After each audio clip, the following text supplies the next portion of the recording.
હનુમાનજી મહારાજ. એટલે એને યુક્તિ કરી છે કે હું આ પથ્થરને જોડી દઈશ. થોડી વારમાં હનુમાનજી મહારાજનું ધ્યાન જાય છે કે મારા જોડાયેલા પથ્થરો તો પાછા વિખરાતા જાય છે. એટલે હનુમાનજી મહારાજ જોવે છે કે અંદર કંઈક ખખડ લાગે છે. એટલે ડૂબકી મારીને ગયા છે તો અહીંયા મહાકાય એક માછલી અને બીજી નાની મોટી માછલીઓનું એક ગ્રુપ લઈ અને એની એ જુદા કરવાની કોશિશ કરે છે.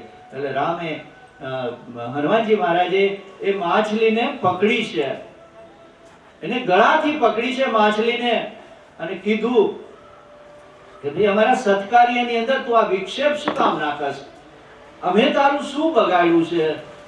આ બધા વાનરોએ તારું શું બગાડ્યું? આટલી મહેનત કરી અને અમે આ પથ્થરો ભેગા કરીએ છીએ, આટલી મહેનતથી આ લોકો લઈ આવે છે, ત્યારે તું શું કામ ને અમારા બંધને વિખવા બેઠી છો? એટલે માછલી કહે છે કે મને રાવણે મોકલી છે અને તમારો આ પુલ તોડવાનું કામ, તમારું સેતુબંધ તોડવાનું કામ મને સોંપ્યું છે. એટલે હનુમાનજીને ગુસ્સો આવે છે. એટલે એને મૃત્યુની ધમકી દે છે. ત્યારે પોતાના અસલ સ્વરૂપની અંદર એ મત્સ્ય બહાર આવે છે અને પોતાનો સાચો પરિચય આપે છે કે વાસ્તવમાં તું તો મારા જ શ્રાપિત અપ્સરા છું અને દેવ યોગે મને કીધું હતું કે જ્યારે તને એક મહાકાય વાનર, હનુમાન નામનો વાનર મોક્ષ આપે ત્યારે તારી મુક્તિ થશે. એટલે હનુમાનજી મહારાજના જીવનની અંદર છે ને, તમે જો આ અપ્સરાઓ ના ને તે પ્રલોભનો ડગલે ને પગલે આવ્યા છે. એટલે એ માછલી જતા જતા કહે છે કે મહારાજ, હવે અમે તમને મદદ કરશું અને જેટલી વહેલી તકે તમે સેતુબંધ બાંધી અને માં જાનકીજીની એ પાસે પહોંચી જાઓ એવું અમે બધા ઈચ્છીએ છીએ. એટલે સેતુબંધનો આરંભ થઈ ગયો છે. પણ સેતુબંધના આરંભ પહેલા વિધિ વિધાન તો કરવા પડે. પરમ ઉપાસક ભગવાન શિવના પરમ ઉપાસક ભગવાન રામ છે. જો રામ અને શિવનું સાયુજ્ય હંમેશા રહ્યું છે. રામની સાથે શિવ છે અને શિવની સાથે રામ છે.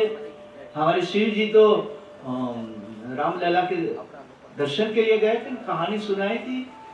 भगवान राम ने जन्म वक्ते हनुमानजी महाराज ने वानर स्वरूपे लई અને અયોધ્યાના રાજમહેલની અંદર ગયા હતા. બડી સુંદર રોચક કહાની थी. એટલે અહીંયા ભગવાન રામે મનોમન સ્મરણ કર્યું છે અને શિવજીની સ્થાપના થયા પછી શુભ સંકલ્પ આગળ વધશે, ત્યાં સુધી આપણને સફળતા નહીં મળે. એટલે ભગવાન શિવની સ્થાપના કરવાનું રામે નક્કી કર્યું છે. એટલે બધા જ વાનરો છે, બધા જ રીચ છે સાથે. તો શુભ સંકલ્પ કોણ કરાવશે? અહીંયા તો અમારા પટેલભાઈ ચાંદલો કરી દે છે, પટેલ કમ બ્રાહ્મણ. તો અહીંયા તો સમંદરના કાંઠે કોઈ ભૂદેવ નથી. રામ વિચારે છે, હનુમાનજી વિચારે છે કે ભાઈ, એટલે હનુમાનજી મહારાજ થોડા ઉત્સાહી છે અને જ્યારથી આ સેતુબંધનું નિર્માણ થયું છે ને, હનુમાનજી મહારાજને શ્વાસ લેવાની પણ શક્યા નથી. મોટી મોટી શિલાઓ, મોટા મોટા પથ્થરો પહાડ પર તોડી નીચે આપે છે અને નાના નાના પથ્થરો કરી અને વાનરો સાથે સેતુબંધ માટે મોકલવાની બધા ઢગલો કરી રહ્યા છે. પણ રામ કહે છે કે ભગવાન શિવનું સ્થાપન નહીં થાય ત્યાં સુધી આપણને સિદ્ધિ મળશે નહીં. એટલે મનોમન હું મહાદેવ અને માં પાર્વતીની અહીં સ્થાપના કરવા માંગુ છું. એટલે હનુમાનજી મહારાજ કહે છે, મહારાજ ઉભા કરો, હું સારામાં સારા શિવલિંગ લઈ આવું, એને તમે સ્થાપજો, ત્યાં સુધી ઉતાવળ ન કરતા. અને હનુમાનજી મહારાજ ફરી પાછા એ દિશાની અંદર ઉડ્યા છે અને એક શિવલિંગની શોધ માટે એ એમ થયું શ્રેષ્ઠ શિવલિંગ, રામ જેની પૂજા કરે એ શિવલિંગ તો અદ્ભુત હોવું જોઈએ. પણ રામ અહીંયા આતુરતાપૂર્વક હનુમાનજીના આવવાની રાહ જોવે છે. મુહૂર્ત વીતી જાય છે. તમે જો રામ છે ને એ વશિષ્ઠજી પાસેથી પ્રશિક્ષિત થયા છે વિદ્યા અભ્યાસ. અને વિદ્યા અભ્યાસનો ત્યારે જે સિલેબસ છે ને, તમને એમ થશે કે આ અભિજીત નક્ષત્રના મુહૂર્ત ને શિવજીની સ્થાપના. પણ રામ જ્યોતિષી ભણેલા છે, અસ્ત્ર વિદ્યા છે, શસ્ત્ર વિદ્યા છે, અશ્વ વિદ્યા છે, કૃષિ છે, ખગોળ છે અને તમામ વિદ્યાઓની અંદર નિપુણ થયા હતા. અને જ્યારે એક વિદ્યા એને યુદ્ધ માટે કામ આવવાની હતી એ વિશ્વામિત્રજી લઈ ગયા છે અને અતિબલા નામની વિદ્યા વિશ્વામિત્ર પાસેથી શીખ્યા છે. મોટા મોટા રાક્ષસોને વાસ્તવમાં તો રામાયણ છે આપણા સાચા એ સ્વરૂપે બહુ ઓછી આવે છે. ઘણીવાર કલ્પના બહારના વિષયો હોય છે. જે આ ભારતની અંદર છે ને લગભગ 120 રામાયણ છે, અને આ બધી રામાયણોની અંદર એક પ્રમાણભૂત ઘણી બધી વાતો છે. આપણે એમ થાય કે આ કઈ રીતે શક્ય હશે? એટલે કહેવાય છે કે તત્કાલીન અયોધ્યાના રાજ્યની અંદર બે જ પાત્રો એ સચેત હતા, એક કૈકેયી અને બીજા વિશ્વામિત્ર. એક વૈદિક સંસ્કૃતિ ઉપર અયોધ્યા સુધી રાક્ષસો પહોંચી ગયા હતા. મરીચ, કાળકાન, વિવિધ રાક્ષસો આવી અને વૈદિક પરંપરાના યજ્ઞ કુંડની અંદર આવી, અને આપણે કહેવત આવે ને હવનમાં હાડકા નાખવાની, ત્યારની કહેવત છે કે અખાદ્ય પદાર્થો લાવી અને હવનના એ પવિત્ર અગ્નિને ઓલવવાની કોશિશ કરતા હતા. વાસ્તવમાં આજે પણ વિશ્વની અંદર સંસ્કૃતિ વચ્ચે યુદ્ધો ફેલાય છે. માણસ વચ્ચે નથી. હું સાચો હોવાનો એક જે દાવો છે એ યુદ્ધો કરાવતો હોય છે. ધર્મ જોડવાનું કરે છે, સંપ્રદાય તોડવાનું કામ કરતા હોય છે. માન્યતાઓ રિજિડ, જેને કહેવાય કે એક ધોકાપંથી લોકો, આપણે શબ્દ કહે ને કોઈનું માને નહીં, અજળ જેવા લોકો, અને એની અંદર અનેક લોકો ધર્મના નામે રહેસાઈ જતા હોય છે. વાસ્તવમાં આપણે ધર્મનો એક સંઘર્ષ હોય છે. ધર્મનું સાચું સ્વરૂપ સમજ્યા વગર એક જડતા, એક માન્યતાની અંદર આજે પણ આ વિગ્રહ ચાલી રહ્યો છે.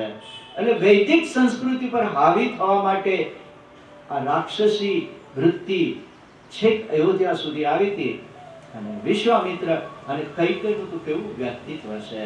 મારો એક આર્ટિકલ વર્ષો પહેલા લખાયેલો, આમ કથા સુનાતે, મારી કોલમ ચાલતી હતી, અને તો જ્યારે આ આર્ટિકલ બધા વાંચ્યો તો મને કે અમને પહેલી વાર ખબર પડી કૈકેયીના લગ્ન, જ્યારે કૈકેયી મહારાજાના એ દીકરીના લગ્ન નિર્ધારિત થયા હતા, અને મહારાજા દશરથે એને જ્યારે પરણવા ગયા છે ત્યારે કૈકેયી શરત મૂકી હતી કે હે મહારાજા દશરથ, તારી અન્ય રાણીઓની માફક વિલાસ ભોગ કે તારા મહેલના હીરચીના વસ્ત્રો પહેરવા ટેવાયેલી નથી. મારા બાપે મારો ઉછેર એક શૂરવીર કન્યા તરીકે કર્યો છે, અને મારું યુદ્ધખોર માણસ છે. દરેક યુદ્ધની અંદર જો મને લઈ જવાના હો તો હું મારું પાણી ગ્રહણ કરજો. લગ્ન પહેલા શરત કૈકેયીની છે. કેવી વિરાંગના સ્ત્રી હશે. ઘણીવાર અમારા એક્ઝિબિશનની અંદર ક્રાંતિકારીઓના એક્ઝિબિશન જોવા માટે કોલેજની દીકરીઓ, સ્ટુડન્ટ આવે, નાની એવી દીકરીઓ જોતા હોય, અહોભા હોય, બેટા તારી ઉંમર કેટલી? આટલા વર્ષ, 25 વર્ષ, 24 વર્ષ. મહારાણી લક્ષ્મીબાઈ જ્યારે એને એ યુદ્ધના મેદાનની અંદરથી 200 અંગ્રેજોને કાપીને, બે હાથમાં તલવાર, પાછળ દત્તક પુત્ર બાંધેલો છે, અને સામી પલટણની સામે પોતાના ઘોડા ઉપર જે ચાલીને ત્યારે 23 વર્ષની માત્ર ઉંમર હતી. આ દેશની દીકરીઓની આ સુરવીરતાની ગાથા છે. કૈકેયીએ શરત કરી હતી કે હે મહારાજા દશરથ, દરેક યુદ્ધની અંદર મને સામેલ કરતા હો તો મને પરણજો. અને એ જ કૈકેયીની પાસે વિશ્વામિત્ર ગયા હતા. વિશ્વામિત્ર બ્રહ્મર્ષિ નથી, રાજર્ષિ છે, રાજપૂત છે. અને કૈકેયી પાસે જઈને કહે, કૈકેયી, કૌશલ્યાની આંખે તો મમતાના પડળ બાજી ગયા છે, પણ રામ અયોધ્યામાં રહે હું નથી ઈચ્છતો. કારણ કે રામ સુખ ભોગ ઉપભોગ માટે એમનો જન્મ નથી, એક ધ્યેય માટે જન્મ છે. અને મહારાજા દશરથ એના જીવનની પાછલી સંધ્યાએ એને પુત્ર પ્રાપ્તિ થઈ છે, એટલે એનું મન નહીં માને, એટલે કઠણ કાળજો કરી અને લક્ષ્મણ અને રામ મને સોંપી દેજે, હું તૈયાર કરી શકું. આવનાર સમયની અંદર એને રાક્ષસોનો મુકાબલો કરવાનો છે. એ કુમાસ વાળા હોય અને સુખ વૈભવની અંદર એનું એ જીવન હશે તો એનો સામનો નહીં કરી શકે. કૈકેયી પાસે ત્યાં બે રાજકુમારોને લઈને જાય છે. રહી બીજી વાત મંથરા અને કૈકેયીની સિન્ડિકેટની, એના સાયુજ્યની કથાઓની પાછળના જે રહસ્યો છે આજ દિવસ સુધી માત્ર કથા છે આપણી પાસે, પણ જે પાત્રોએ જગત માટે ઝેર પીધા છે ને એને આપણે સાચી રીતે ઓળખી નથી શક્યા. મંથરા જ્યારે કૈકેયી પાસે આવીને કહે છે કે હે કૈકેયી જાગ, મંથરા મુખ્ય એમના કેરટેકર છે. આપણી પરંપરાઓ હતી, રાજપૂત સમાજની આ પરંપરાઓ હતી કે એમની સાથે એક વડારણ બેન આવે જે ઉંમરમાં મોટા હોય એનાથી, અને એના કેરટેકર હોય, એના ફ્રેન્ડ, ફિલોસોફર અને ગાઈડ હોય. એને સારું શું, ખોટું શું, કેમ રહેવાય, ક્યાં નિવેદ કેમ થાય છે, આની પરંપરા શું છે, આ શું છે, એના બધા જે એક સંસ્કાર વારસો લઈને કેરટેકર આવતા. આ પરંપરાઓ હતી સમાજની અંદર, રાજવી કુટુંબોની અંદર. કૈકેયીની સાથે મંથરા આવ્યા છે. મંથરા તમારી સામે જે ચિત્ર છે ને, રામાનંદ સાગર, કે લોકરંજન માટે આપણે મંથરાજીને આ રીતે, મિત્રો જેને જગત માટે ઝેર પીધા છે ને, એના હંમેશા એમના જીવનની અંદર ક્યારે યશ નથી મળ્યો. Kaikeyi was great astrologer lady હતા, એ જ્યોતિષી હતા. કદાચ પ્રથમવાર આ વાત તમારી સામે મળશે. એ જ્યોતિષી બાઈ હતી. અને રામના રાજ્યાભિષેકની આગલી રાત્રે દશરથના મહેલની અગાસીની અંદર જોતી, કારણ ખગોળ વિદ્યાની નિપુણ બાઈ હતી. અને જ્યારે આકાશમણી જોયું એને ધ્રુજી ગઈ. સડરાટ નીચે આવીને કઈ જગાડી, કઈ જાગ, અનિષ્ટ થઈ જશે અયોધ્યાનું. અરે મંત્રા, ठीक से तो बताओ क्या होने वाला है. मंथरा કહે છે કે કૈકેયી, મારું જ્યોતિષી મારા એક ગ્રહની ગણતરી કોઈથી ખોટી નથી પડી આજ દિવસ સુધી, પણ આજે જ્યારે અયોધ્યાના મહેલ ઉપર મેં જઈને જોયું છે તો ગ્રહો મંડરાઈ રહ્યા છે. એ કૈકેયી, એક ગ્રહોની ચાલ એવી છે કે જે અયોધ્યાના રાજ સિંહાસન ઉપર વિરાજમાન હશે એનું મૃત્યુ છે આજથી બીજે દિવસે. કૈકેયી, તું ઈચ્છસ, તું સવાર ને સાંજ કહે છે કે રામ મારી કીકીથી પણ મને વહાલો છે, અને કાલે એનો રાજ્યાભિષેક થવાનો છે, અયોધ્યાની ગાદી ઉપર એ રાજા હશે, મૃત્યુનો કેર એની ઉપર વરસશે. કૈકેયી જાગ, બહુ થોડો સમય છે આપણે તો. મંથરા ક્યાં કરે, ખબર છે બે વચનો લેવાના. મહારાજા દશરથને ભાગી મોકલી દે વનવાસ, નજરથી અદ્રશ્ય કરી દે રામને. જો તને રામ વાલો હોય તો કડવો ઘૂંટલો ગળી જા. આવનાર યુગની અંદર જગતમાં કોઈ પોતાની દીકરીનું નામ કૈકેયી નહીં પાડે, મંથરા નહીં પાડે, લખી નાખજે. મંથરા, કદાચ રામ માટે મારે મારા દેહની આહુતિ આપવી પડે તો કેમ થશે? આ ઘટનાઓની પાછળના મૂળ ઇતિહાસ આપણાથી છીનવાઈ ગયા છે. અધ્યાત્મ રામાયણ છે, આનંદ રામાયણ છે, દક્ષિણ ભારતના વેદ રામાયણ છે, ઘણા રહસ્યો ભરેલા છે. જે પ્રચલિત વસ્તુઓ છે એ આપણી સામે આવે છે, અને મંથરાને આપણે હળદૂત કરીએ છીએ, કૈકેયીને ફિટકાર વરસાવીએ છીએ. અને હોંસીલા જગને હસવા તેડું કરજે, સંગરજે ઉરની વરાળ એકલો. અમૃત વેચીને જીવનારા, પોતે ઝેરના કુંડલા ઉતારનારા પાત્રો છે. અહીંયા જે પરિસ્થિતિ છે શિવજીની સ્થાપન માટે, કાલે કથા પૂરી પહોંચાડી દે લંકા વાળે તો હનુમાનજી મહારાજ ઉત્તર દિશા તરફ શિવલિંગ લેવા ગયા છે. અહીંયા શ્રેષ્ઠ યાજ્ઞિક વિધિ વિધાન કરનાર કોઈ ભૂદેવની જરૂર છે. રામ કહે છે કે દુશ્મન છે રાવણ, મને ખબર છે, પણ જ્યારે ફરજની વાત આવે ને ત્યારે એ દુશ્મન નથી. આપણે ત્યાં યુદ્ધોની પરંપરા હતી કે રાત્રે સંધ્યા સમય પછી એકબીજા દુશ્મન હોય, દિવસના દુશ્મનો છે, પણ રાત્રે એકબીજા પર એટેક નથી કરતા. રાત્રે કોઈ કોઈનું દુશ્મન નથી હોતું. રાવણ મારી સામે મોરચો માંડીને બેઠો છે, પણ વાસ્તવમાં એ તો બ્રાહ્મણ છે. અને કદાચ આપણે એમના સિવાય આ અત્યારે દક્ષિણ ભારતમાં કોઈ શ્રેષ્ઠ વિદ્વાન નથી. રામ કહે છે કે રાવણને કેણ મોકલીએ અને મારા ભગવાન શિવનું સ્થાપન કરવા માટે એ શાસ્ત્રીજી તરીકે અહીંયા આવે એવું આપણું આમંત્રણ લઈને જાઓ. એટલે જામવંત પણ એમાં સંમત થયા છે, કારણ કે એ બુદ્ધિશાળી છે. રાવણ ભલે એના અહંકાર કે જે હોય તે, પણ ફરજના ભાગ રૂપે એને ખબર છે કે મારે શું કર, અને ભગવાન શિવની સ્થાપના છે. આપણા શાસ્ત્રોની અંદર આ ઘટનાઓનો ઉલ્લેખ છે. એટલે રાવણને બોલાવે છે. મુહૂર્ત જતું હતું એટલે ભગવાન રામે પોતે રેતીમાંથી ભગવાન શિવનું સ્થાપન કર્યું છે. સુંદર મજાનું શિવલિંગ બનાવ્યું છે. રાવણ આવ્યા છે, પૂજન કરાયું છે. ઇન શોર્ટ આપણે થોડાક આગળ આવીએ છીએ તો રાવણ હવે યજમાનની પાસે સંકલ્પ કરાવે એટલે સ્વાભાવિક એને રાવણે કીધું કે વિજયી ભવ.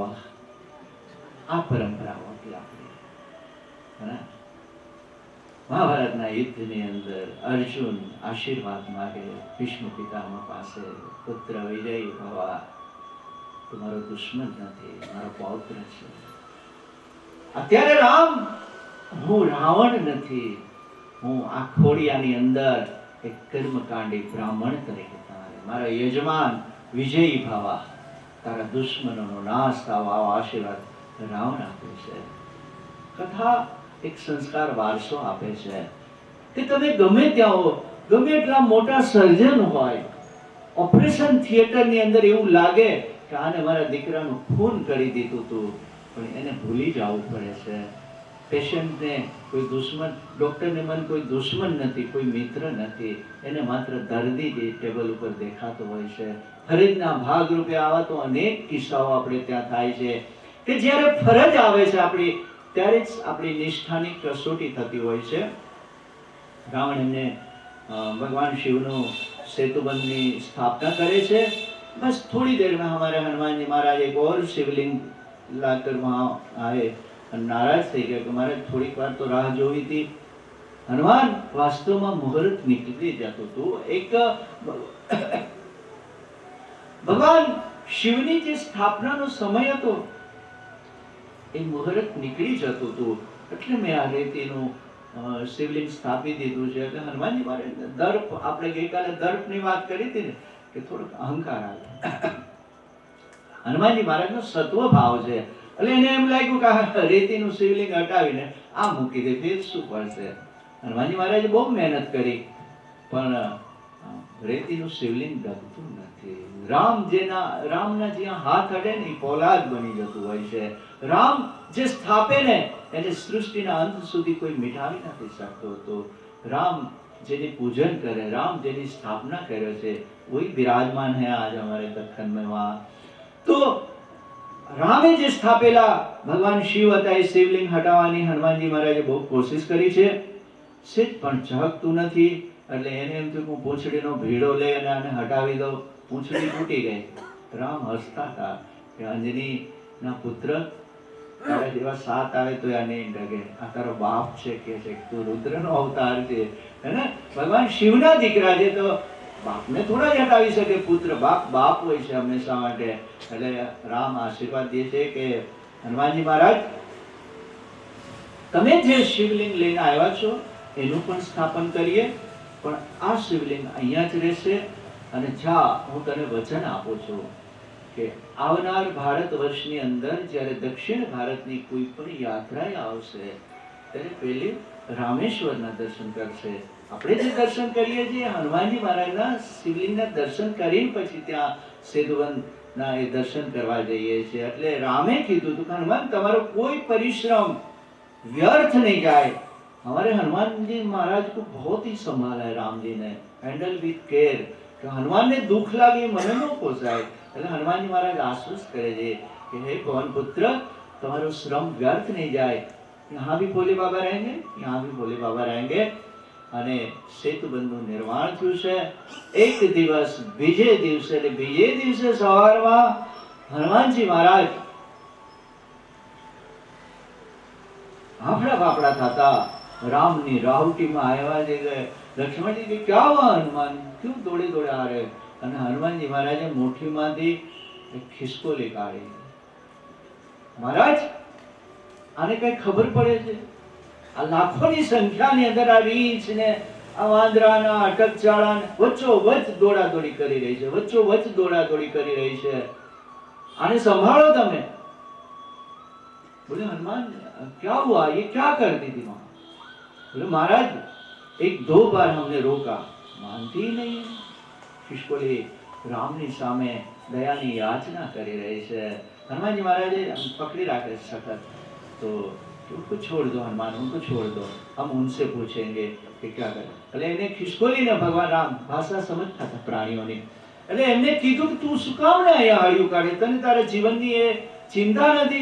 તો મહારાજ વાત તો એ थी, आपको मैं प्रणाम करती हूँ कहते हैं। विनय पूर्वक खिसकोलिए बात करे। ये कहानियां कहने का भी एक लुत्फ है, मजा आता है। खिसकोली वंदन करे कि महाराज हूँ तमने वंदन करूँ छूं, बहुत नानु प्राणी छूं, महाराज મને આપના પ્રત્યે ખૂબ પ્રેમ છે, ભલે વનવાસી જીવન હોય પણ તમારા પગની પેની હું જોતી હતી ને, નીકળી અહીં રાવટી પાસે ઘણી વાર વંદન કરવા આવતી સવારમાં, તમે સૂતા હો ત્યારે થોડીક દૂરથી અડીને હું નીકળી જતી હતી, કેટલી સુકોમળ તમારી પાનીઓ છે પગની। મહારાજ આ ખરબચડા પથ્થર ઉપર રહી અને તમે ત્યાં જશો તો પગમાં છાલા પડી જાય ને, એટલે હું તો શું કરું, પણ મારું પૂંછડું, મારા પૂંછડાનો ઝંડો પાણીમાં પલાળી એમાં રેતી લઈ અને હું થોડી થોડી રેતી છાંટતી આવું છું। राम बहुत मुस्कुराए, अरे इतना छोटा प्राणी, क्या भाव, सेवा नानी હોય કે મોટી હોય એનું મહત્વ નથી, ભાવ હોવો જરૂરી છે, હે ને? ઈષ્ટને જ્યારે કંઈ સમર્પિત ભાવ હોય આપણા મનની અંદર, કોઈ કામ નાનું નથી હોતું। ચાહે બુહારીની સેવા લાગો, અંજવાળી કાઢીએ રામના આંગણે, ચાકર રહેશું ભાગ લગાશું, નિત ઉઠી દર્શન પાશું। સુરદાસ હોય કે મીરા હોય કે શું એની પાસે એ અમીરાત હતી? કંઈ નહોતું, માત્ર ને માત્ર ભાવ હતો। खिसकोलीનો, अरे हनुमान आप क्या कह रहे हैं, देखो कितनी बढ़िया बात बता रही है। हनुमान जी महाराज शर्मिंदा થઈ ગયા, એને એમ થયું કે આ નાના જીવની ભાવના સામે મારી મોટી મોટી શિલાઓ આની પાસે નકામી છે, એટલે કહે છે કે હનુમાન એનું થોડું ધ્યાન રાખો અને એનું કામ કરવા દે। ऐसे सेतुबंध बनता है, બધાનો શ્રમ હોય ને, બધાનો પ્રેમ હોય ને તો જીવાત્મા પરમાત્માને મળી શકે, એવા માટે સહયોગ જોઈએ છે। સત્કાર્યની અંદર કોઈ દીવડા લઈ આવે, કોઈ સામૈયા લઈ આવે, कोई इंडोर प्लांट ले आवे, कोई फल ले आवे, ये तो हनुमान जी महाराज के लिए लाते हैं। एक बधानो सहयोग होय तो परिणाम મળે, એકલા રાધે મંડળ એકલું શું કરે, બધાનો સહયોગ હોવો જોઈએ। तो कोई के भाई હું ટેડિયા મૂક્યા ले, कोई प्रसाद ले आ करे, तब एक शुभ परिणाम आता है। कोई પણ તમે સત્કાર્ય કરો ને તો એકલા એકલા નહીં, પણ એને જવાબદારી વહેંચી દઈને બધા કરશે ને તો એનું પરિણામ સુંદર હશે। સેતુબંધ બાંધી રહ્યા છે। આ બાજુ રાવણ દહેશતથી જ્યારે જોવે છે અને બરાબર 5મા દિવસે લાવ લશ્કર સાથે ભગવાન શિવને પ્રણામ કરી અને 5મા દિવસના પ્રાતઃકાળે બ્રાહ્મ મુહૂર્તમાં ઉઠી અને લંકાના દરવાજે જઈ અને સમગ્ર સૈન્ય ખડકાઈ ગયું છે। અને આ બાજુ આ તો નિશાચર છે, રાત્રિની ગતિ, રાત્રે જાગનારો વર્ગ હતો અને રાવણની એ રાત જાગૃતિમાં છે અને સવારે એમ થાય છે કે આ તો સેતુબંધ બંધાઈ ગયો છે। સેતુબંધ તોડવા માટે પણ એને એક છેલ્લો પ્રયત્ન કરી લીધો હતો, જે લંકા સુધી એનો છેડો હતો એ એના માણસોને કીધું રાક્ષસોને કા તોડી નાખો, અહીં સુધી ન આવજો। અને નીચે તો મોટી ખાઈઓ હતી કે જેની અંદર ભૂખ્યા સિંહ હતા, સર્પો હતા, મગર હતા। લંકાના ગઢની સુરક્ષા માટે આવી તો ખાઈઓ ખોદેલી હતી અને છેક સેતુબંધ છેલ્લે એ તૂટેલો જોવે છે।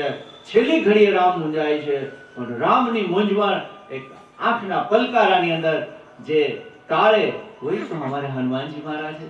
એટલે હનુમાનજી મહારાજ કે મહારાજ હવે તો ભોગી ગયા છે, હવે તમે ચિંતા કરો માં, અને વિકટ રૂપ ધારી લંક જરાવ। અને એ જ વિશાળ કાયા એક બાજુ લંકાને દરવાજા તરફ પોતાને બે હાથ રાખ્યા છે અને પગ સેતુબંધના જ્યાંથી તૂટેલો છેડો છે અને આદેશ કર્યો છે નળ અને નીલને બધાને કયો કાની પરથી હાલ્યા જાય, સેજ પણ મચક નહીં આપું અને બધા વાનરોને કયો કે લંકા તો હનુમાનજી મહારાજ કરી શકે। હે જ્યારે કોઈ કાંઈ ન કરી શકે ને, આખું યુદ્ધ છે, યુદ્ધનું તો વર્ણન નહીં થાય કારણ કે એમાં રાવણની કથા જાજી છે, કુંભકર્ણની કથા જાજી છે, પણ રામને હંમેશા કટોકટીના સમયે માત્ર રામ નહીં પણ બધા જ વાનર રાજોનું ધ્યાન કે હનુમાન હશે ને તો શક્ય છે, એ કરી શકશે। એટલે હનુમાનજી મહારાજ એ સુઈ ગયા છે, આખું સૈન્ય લંકામાં આવી ગયું છે અને માત્ર રાત્રિ એક દહેશતની અંદર વિતાવી છે અને લંકાગઢના ઊંચામાં ઊંચા બુર્જ ઉપર જઈને મિનારો પર ચડી અને રાવણ એની ધર્મ પરિષદના બધા જ એ સેનાપતિઓને લાવીને કહે છે કે નાખી નજર કરે ત્યાં સુધી ભૂરો આખો પટ પથરાઈ રહ્યો છે, ભૂરા કલરના એ વાનરોનો સમૂહ જોવે છે. એક બાજુ સમંદર ભૂગવી રહ્યો છે, બીજી બાજુ આખું રામની સેના એ વ્યાપી રહી છે. એટલે ધ્રુજી ગયો છે. ઓહો, આટલી સંખ્યામાં વાનર મેં મારી જીવનમાં પહેલી વાર જોયા. રામની સેના જોઈને, રામનું પરાક્રમ જોઈને રાવણના જે મુખ્ય સર સેનાપતિઓ એ અભિભૂત થઈ ગયા હતા. એટલે રાવણ ક્રમિક રીતે બધાનો પરિચય પૂછે છે કે આમાં બધા કોણ કોણ છે, ઓલા મોટો એક ઊંચો છે એ કોણ છે. એટલે એના મંત્રીઓ ઓળખ આપે છે કે મહારાજ वो जो दूर खड़े हैं ना, जिसकी ये ग्रीवा बहुत सुंदर है, वो सुग्रीव है. और उनकी जो बगल में खड़ा है ना, वो थोड़ा सा काला, वो उनका भतीजा अंगद है. और वो जो स्वर्णिम सफेद बाल वाला है, वही तो हनुमान है जो हमारी लंका जला गया था. महाराज આ બાજુ જે રીચ છે ને, એ તો યુગોથી આ ધરતી ઉપર જીવી રહ્યું છે. અને એ જામવંત છે, એ મુખ્ય સલાહકાર છે આખી વાનર સેનાના. અને આ બધાય જ્યારે એક પછી એક સર સેનાપતિઓનો, और महाराज वो दूर पर्वत की वो जो वहां बैठे हैं ना दोनों तपस्वी, वो वल्कल पहने हुए, वही श्री राम और उनके छोटे भाई लखन है. और लखन के बारे में तो महाराज ये सुना है कि वो कभी भी अपनी प्रतिशोध में दुश्मन को कभी जिंदा नहीं छोड़ता है. અને રામનો પહેલો બોલ ઝીલનારેનો એ ભાઈ છે. અને રાવણ ક્રોધથી આગ બબૂલો થઈ ગયો છે અને ભયંકર રીતે ક્રોધ કે નજરની સામે જ વયા જાઓ. તમે મારી સાથે છો, મારા સર સેનાપતિ છો ને વખાણ એના કરો છો, તમારા સગાઓ એ રીતે તમે ઓળખાણ આપો છો. પણ એક પ્રભાવ છે, ભક્તિનો પ્રભાવ છે, સમર્પણનો પ્રભાવ છે. આ પગારદાર છે, સામે સમર્પિત વ્યક્તિત્વ હતા. અને બધાને ખબર હતું કે વિશ્વકર્મા પાસે આટી ઘૂંટી નાખી અને રાવણે એવું નક્કી કર્યું હતું કે અહીં કોઈ છગલું ન ફરકી શકે. એના બદલે એ લંકાના પાદરે આવીને આ પડાવ નાખ્યો છે. અને મનની અંદર એવું હતું કાલ તો આ બુર્જ ને મિનારા ને આ બધું દરવાજા શક્ય વિધાતાએ જો એમને ઈચ્છતી હશે તો રહેશે, પણ અમને તો નથી લાગતું. એટલે બધાએ મનોમન નાઈ નાખ્યું હતું વાસ્તવમાં. અને જે રાજાના સૈનિકો પેલા મનથી હારે ને, એને હરાવવા બહુ અઘરા નથી પડતા હોતા. એટલે રાવણ બધાને ધિક્કારી અને કહે છે કે તમે બધા વયા જાઓ, મારી નજરની સામે જ વયા જાઓ. કહે છે કે આટલું સુંદર રીતે બધાનો પરિચય આપો તમે મને કે આ ફલાણું છે, આ છે, તે છે. તમે મારા રોટલા ખાવ છો, મારી સામે આની સામે મને સહન નથી કરી શકતો. અહંકાર છે ને, બીજા કોઈની સારી વાત સાંભળવા તૈયાર ન હોય. તમે જોજો આપણી સામે રાવણ જ હોય છે બધાએ. અને એવું ન હોય તો દર દશેરાએ શું કામ સળગાવીએ છીએ આપણે રાવણને? અને રાવણ ક્યારેય મરતો નથી હોતો. રાવણ આજે પણ જીવે છે, અત્યારે પણ જીવે છે. અત્યારે આપણા મનમાં પણ ક્યાંક રાવણ બેઠો છે. રાવણ તો માત્ર પ્રતીક હોય છે. રાવણ અહંકારનો છે, ચાહે વ્યક્ત અહંકાર હોય કે ચાહે સૂક્ષ્મ અહંકાર હોય. કલ ભર્તુહરિની વાત બતાવી ને કે સત્વનો પણ માણસને અહંકાર હોય કે હું આ સારું કરું છું, નિર્માન મોહ જીત સંતોષ, નિરાભિમાની કે ના ના ભાઈ મને કોઈ અભિમાન નહીં. પણ આ અભિમાન ન થયું, આ અભિમાન જ થયું કે તમે અભિમાની નથી, એ અભિમાની જ થયું. મતલબ એક સૂક્ષ્મ છે આ વસ્તુ. એટલે ઈશ્વરને હનુમાનજી મહારાજે થોડોક દર પાયો અને પગ પકડી અને ધ્રુસકે રોયા હતા કે મહારાજ મારા જીવનની મોટા મોટી ભૂલ કરી કે મને એક થોડોક અહંકાર આવી ગયો. એટલે અહંકારનું પ્રતીક રાવણ છે. અને એટલે જ આપણે અહંકારને બાળવા માંગીએ છીએ. અહંકાર ક્યારેય કોઈની સારી વાત સાંભળી નથી શકતું. સમાજમાં, સોસાયટીમાં કોઈ બીજા માટે સારું કામ કરે અને આપણે ઉત્સાહમાંથી કહીએ ભાઈ એને સારું કામ, ઠીક હવે એ તો બાપ કમાઈ વાળો છે, પણ તારા ક્યાં લઈ ગયા છે ભાઈ? તું એને સારું કર્યું તો સારું ન કહી શક. એટલે રાવણ છે, અહંકાર છે. અહંકાર ક્યારેય કોઈની સારી વાત સાંભળી નથી શકતો હતું. અને આ જ્યારે યુદ્ધના મેદાનની અંદર સમર્પિત વાનર સેનાને જોવે છે, સુગ્રીવને જોવે છે, અંગદ અને ધ્રુજી તો એટલા માટે ગયો છે રાવણ કે જે એના સર સેનાપતિ હતા બૃહસ્પતિ, એને કીધું કે મહારાજા રાવણ આજે આખો એક કાળા શિખર જેવો દેખાય છે ને, જે બાહુબલી હનુમાનથી પણ ઊંચો, એ વાલીનો દીકરો અંગદ છે. રાવણના મોતિયા પડી ગયા છે. રાવણને ભગવાન શિવની પૂજા કરતો હતો વાલી. અને એને પડકારવા આપ્યો. તો ઘણા આવા મૂર્ખ હોય કે પોતાનું બળ સીમિત હોય છતાં પણ બીજાને લલકારે. સામે એ ઇન્દ્રનો દીકરો છે, ઇન્દ્ર પુત્ર હતા, વાલી મહાકાય હતા. આપણે વાત કરી કે જ્યારે સમુદ્ર મંથન થયું અને દેવતાઓ મંદરાચળના પર્વતને બોલાવતા હતા, શેષના સિંદરા તાણતા હતા, ત્યારે દેવતાઓ પરાસ્ત વાલીએ કીધું તમે એક બાજુ વયા જાઓ. આ મહાકાય વાલી અંગત એનો દીકરો એનો અંગત છે અને વાલીનો દીકરો અંગત છે. એટલે રાવણના મોતિયા મરી ગયા, કારણ કે 6 મહિના તો રાવણને બગલમાં દાબી અને વાલીએ શિવ પૂજા કરી હતી. હવે એનો દીકરો જો મારા મોરચે આવશે તો બાકી શું રહેશે? એક પછી એક પરિચય થતા રાવણ એકદમ મનથી થોડાક વિચલિત થઈ ગયા છે, પોતાના આવાસમાં આવે છે, યુદ્ધ આરંભાઈ જાય છે. એક પછી યોદ્ધાઓ, મહાયોદ્ધાઓ, ઘણા બધા સેનાપતિઓના નામ છે, બધાનું કઈ રીતે વર્ણન કરશું આજ ને કાલ. હવે તો કેટલા ભાઈ 10:30 કઈ વાંધો ખેંચીએ થોડુંક. તો યુદ્ધનો આરંભ બીજે દિવસે સવારે થવાનો હતો અને આ બાજુ દુદુંભીઓ અને નગારા અને જુદી તુરઈ અને જે કોઈ જય ઘોષ થવાના હતા, રાવણે બધાને સાબદા કરી દીધા છે કે આવતીકાલની જે દિવસ છે, દિવસ વાનરો માટે હોય છે પણ નિશાચરો માટે રાત્રિ હોય છે. અને બીજી રાત્રિથી, કારણ કે રામ રાવણનું યુદ્ધ દિવસે નથી થયું, રાત્રિના સમયે થયું છે કે જ્યારે નિશાચરોની તાકાત બેવડાઈ જતી હોય છે, એનામાં ડબલ બળ આવી જતું હોય છે, ત્યારે સામે પક્ષે નિહત્થે વાનર છે, સૂકી ડાળીઓ છે, પથ્થરો છે, ગોફણિયા પાણા છે અને અંદરનું એક દેવત્વ, એક સમર્પિત ભાવ છે. યુદ્ધ આરંભાઈ જાય છે. એક રાત્રિ, બીજી રાત્રિ, ત્રીજી રાત્રિ, 4 રાત્રિ સુધી આ યુદ્ધ હારે છે. અને ક્રમિક રીતે રાવણના જે અંગત લોકો હતા, કારણ કે એનો દીકરો અક્ષય તો હનુમાનજી મહારાજ મારી નાખ્યો હતો, એટલે એક જાતનો ગુસ્સો પણ છે કે પહેલા ધાવા હું હનુમાન ઉપર બોલીશ. પણ હનુમાને મોરચો સંભાળી લીધો છે. સુગ્રીવને સાબદા કર્યા છે, ક્યારે તમે દુશ્મનની તાકાતને ઓછી આંકતા નહીં, અને દુશ્મન ક્યારે પ્રહાર કરશે. અને મિત્રો એને કીધું કે જામવંતજી, બીજા લોકો જે છે એને સાબદા કર્યા છે કે તમે ધ્યાન રાખજો, આ માયાવી છે. उससे पहले क्या हुआ था? अपमानित થયેલા વિભીષણજી રામની પાસે, રામની રાવટીમાં આવી ગયા હતા.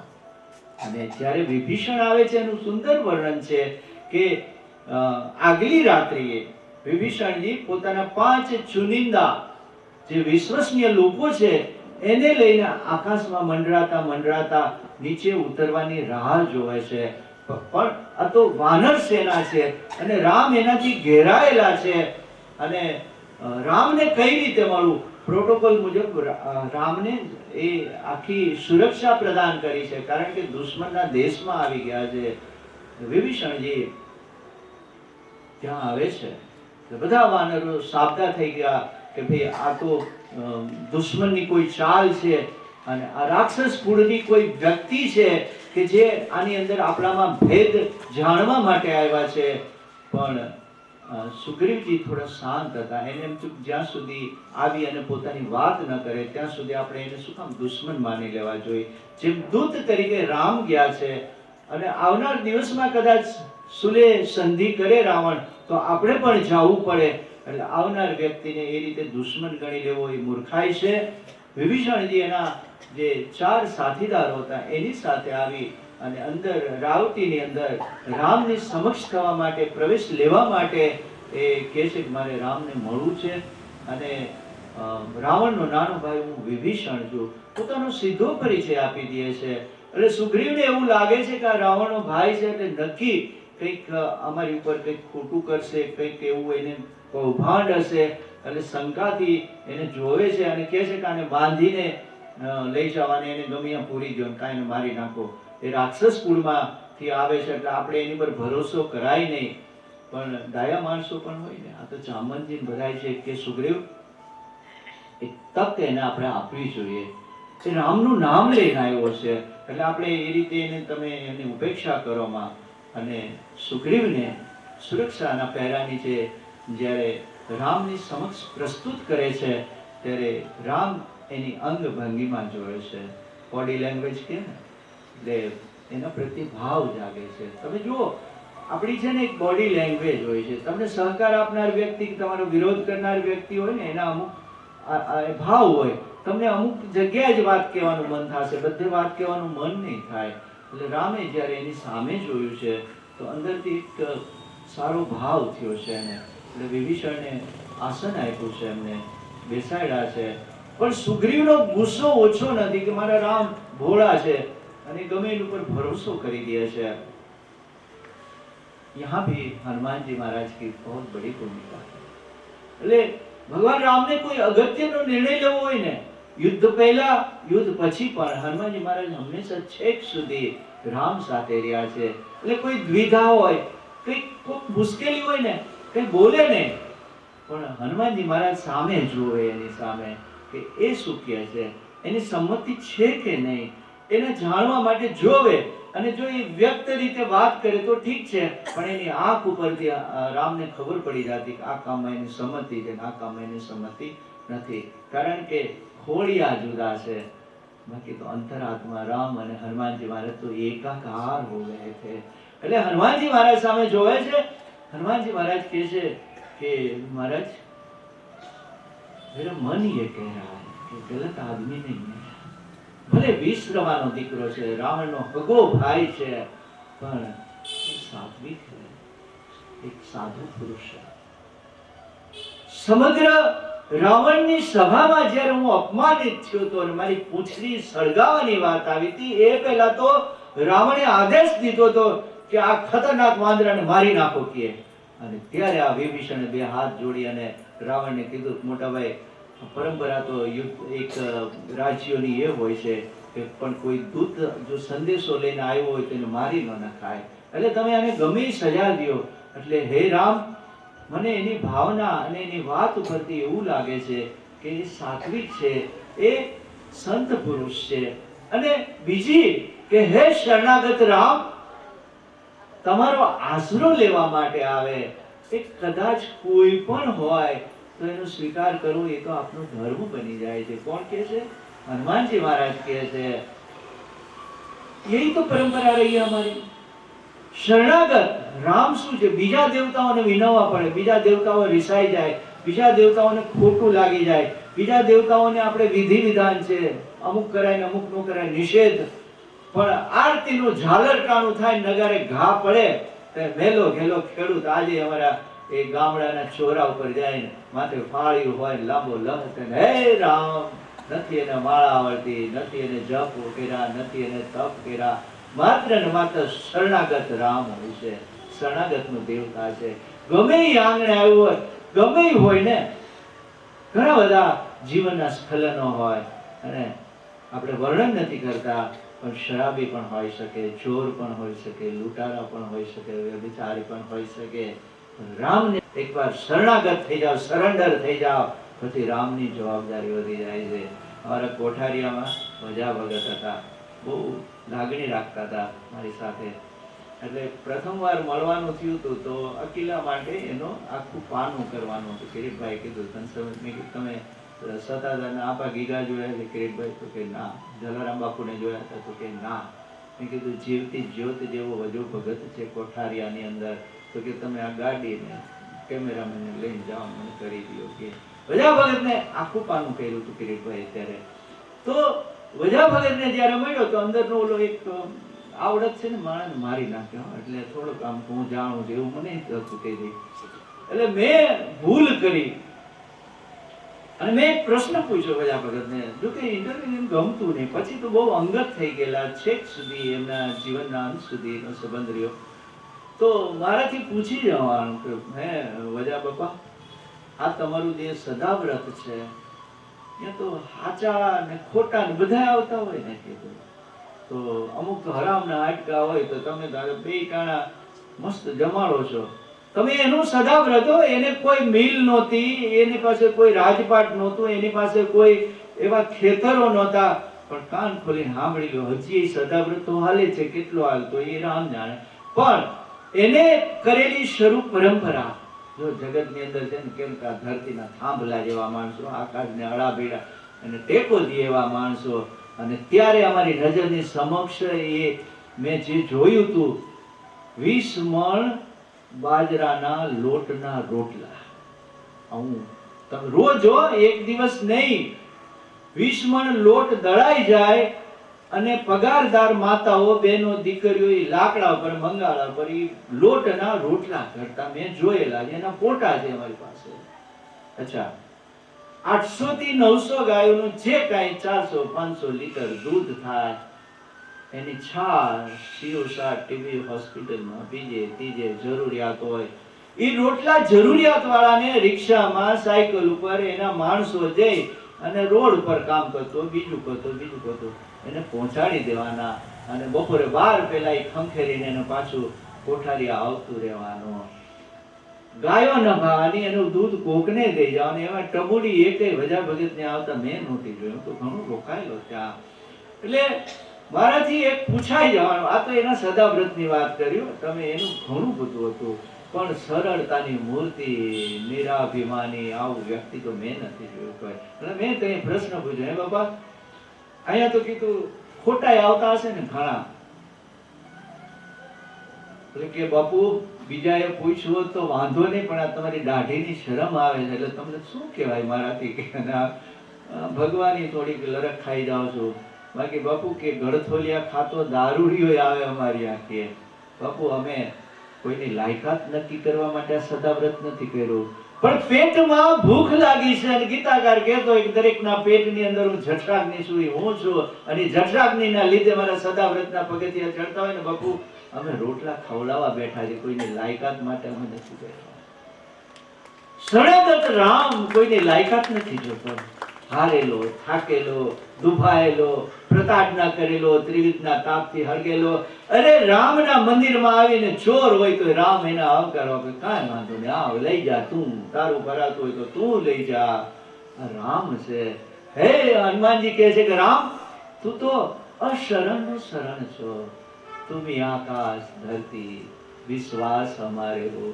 રામ તું વિશ્વાસનું પ્રતીક છો. વિભીષણ કોઈ હાર્મફુલ નથી, દહેશત નથી, એનાથી આપણને કોઈ હાનિ નથી. કિસને બધા હનુમાનને મોહર લાગી ગઈ, એક સત્વશાળી વ્યક્તિની મોહર લાગી ગઈ એની ઉપર, વિભીષણ ઉપર.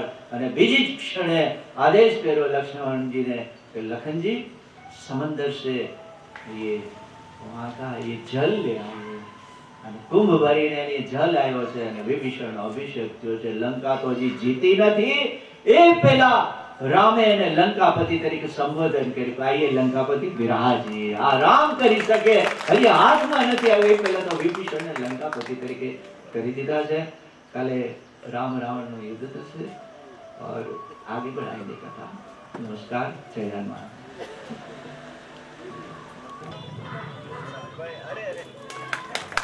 સમીરભાઈનું આપણે અહીંયા super complex F4 150 ring road રૈયાસર કરે તો પેટ્રોલ પંપની બાજુનું જે બિલ્ડિંગ છે ત્યાં તેઓની ક્લિનિક છે.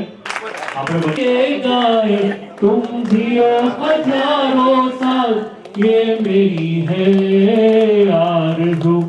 Happy birthday to you, happy birthday to you, हो हैप्पी बर्थडे टू यू. દિલીપભાઈના જન્મદિવસની આપણે ખૂબ ખૂબ તાળીઓ વગાડીને ખૂબ શુભેચ્છાઓ આપીએ કે આપ હજી આવનારા બીજા 20-25 જન્મદિવસ પછી એક કથા કરતા હોય ત્યારે ફરી પાછા આ જ રીતે એમનું આપણે બધા ભેગા મળીને સ્વાગત કરીએ. હું અતુલભાઈને વિનંતી કરીશ, અતુલભાઈ અત્રે પધારશે. અતુલભાઈ છતાં પધારશે. પ્લીઝ પધારો સાહેબ, આવી જાઓ. આપને પણ કેસની પ્રસાદી અમારે અર્પણ કરાવવાની છે. આવો પધારો.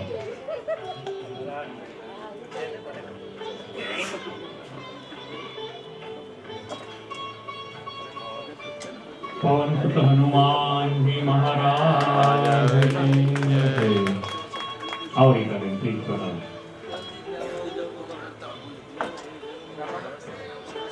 परत से बताओ. ભરતભાઈ અને જયેશભાઈમાં સંપર્ક કરે નજીકના ભવિષ્યમાં આપણે એક સરસ મજાનો ગ્રુપ બનાવશું અને આપણે બધા અહીંયા જ એન્જોય કરશું બધા કરાઓકે આપણે કરીએ જ છીએ પણ એને વધુ સારું આપણે સ્વરૂપ આપીશું આગળના દિવસોમાં. મોરીભાઈ આવી જશે. મોરીભાઈ માતાજીના પરમ ભક્ત આવી જશે આગળ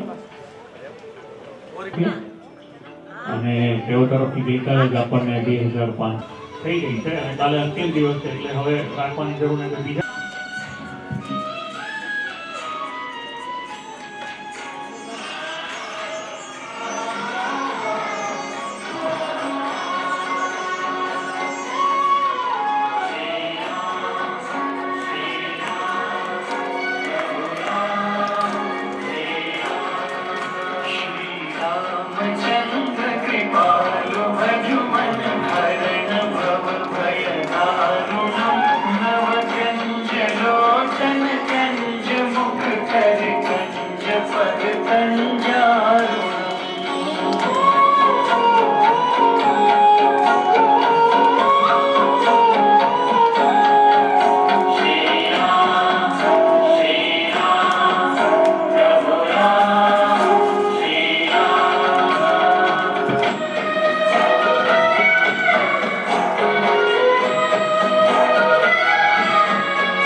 रघुनंद आनंद कंद कौशल चंद दशरथ नंदन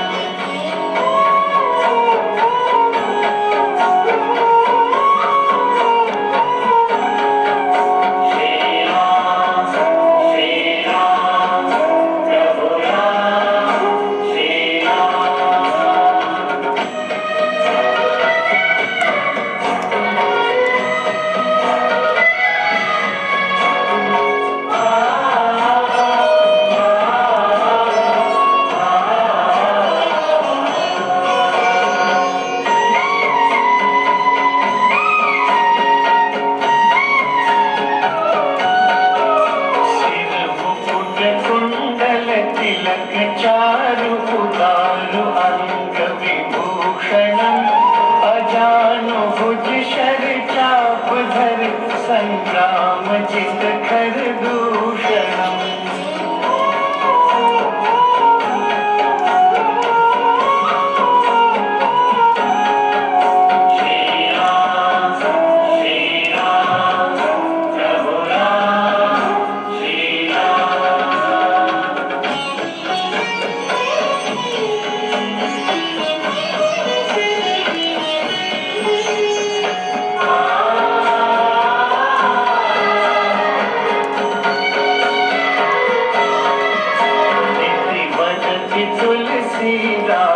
शंकर शेष मुनि मनरंजनम मम हृदय कुंज निवास कर कामादि खल दल गंजनम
કરીએ કે તેઓ ખૂબ સાજા માજા રહ્યા અને આપણા ઉપર એમના હર હંમેશ આશીર્વાદ વરસતા રહે.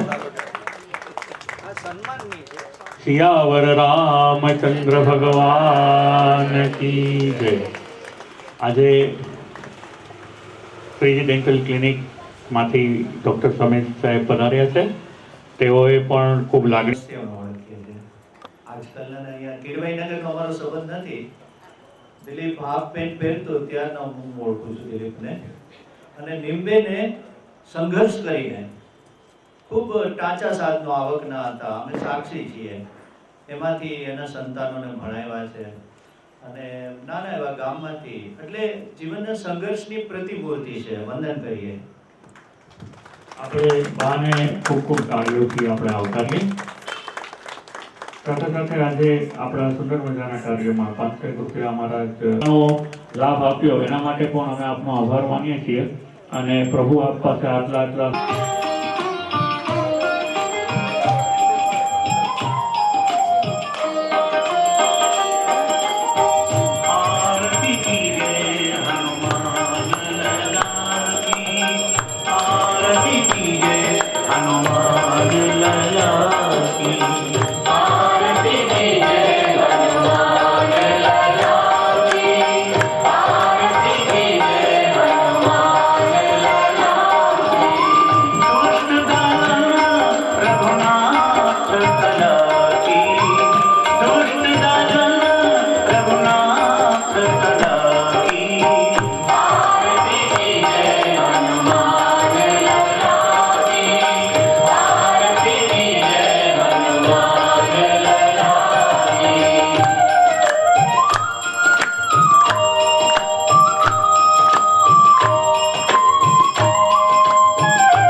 मुक्ति वैकुंठ परम पद पावे।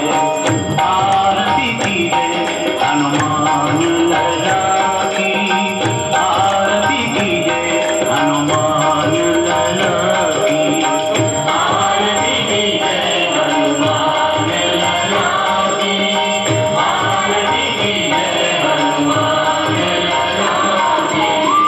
दुष्ट दलन रघुनाथ कला की, दुष्ट दलन रघुनाथ कला की, आरती कीजे हनुमान लला की, आरती कीजे हनुमान लला की, आरती कीजे हनुमान लला की, आरती कीजे हनुमान लला की, आरती कीजे हनुमान लला की,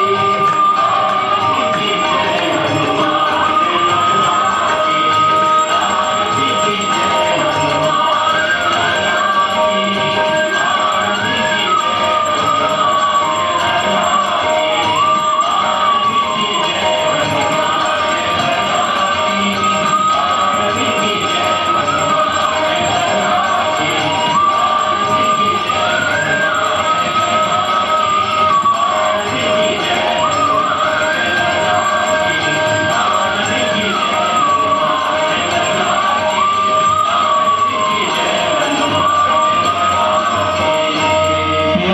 रामचंद्र भगवान की जय। पवन सुत हनुमान जी महाराज की, अति जोरती पवन सुत हनुमान जी महाराज की जय। उमापति महादेव की जय। रमापति रामचंद्र भगवान की जय। कपूर गौरम करुणावतारम संसार सारम भुजगेन्द्रहारम सदा वसंतम हृदयारविंदे भवं भवानी सहितं नमामि। लं भगवान विष्णु मंगलं गरुड़ध्वज मंगलाय तनो हरि शिवे सर्वाधिसाधिके शरणे त्र्यंबके गौरी नारायणी नमोस्तुते नारायणी नमोस्तुते। ओम नमः पार्वती पते हर हर महादेव हर। સર્વેને વિનંતી કે રજનીભાઈ રાહિયાના ભાવ અને લાગણી ટકી ગયા છે તેઓ પ્રસાદી